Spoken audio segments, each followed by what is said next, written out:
Hi friends, நாட்டுக்கோழியில் chilli try பண்ணியிருக்கீங்களா? நேற்று நான் ட்ரை பண்ணேன், சூப்பராக வந்துருந்துச்சு. கடையில் வாங்கின மசாலா தான், எப்படி வருமோன்னு தெரியல. அதனால் ஒரு 10 பீஸ் மட்டும் எடுத்து மசாலா தடவி ஒரு அரை மணி நேரம் ஊற வச்சுட்டு அதுக்கப்புறம் நல்ல எண்ணெயை ஹீட் பண்ணிவிட்டு அதில் போட்டேன். போட்டதுக்கப்புறமே மீடியம் ஃப்ளேமில் வச்சு நல்லா வேக வச்சு எடுத்தேன். நார்மலாக சிக்கன் வேகிறத விட இது கொஞ்சம் டைம் எடுக்குது, இருந்தாலும் சூப்பராக ரெடியாக இருந்துச்சு.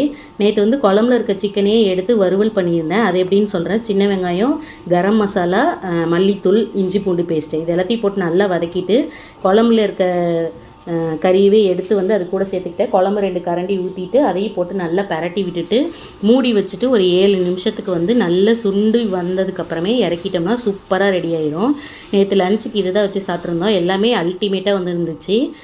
குழம்பு, அதுக்கப்புறம் சில்லி, அப்புறம் நாட்டுக்கோழி வறுவல் எல்லாத்தையும் வச்சு சாப்பிட்ருந்தேன். சில்லி நல்லா வெந்து வந்துருந்துச்சு.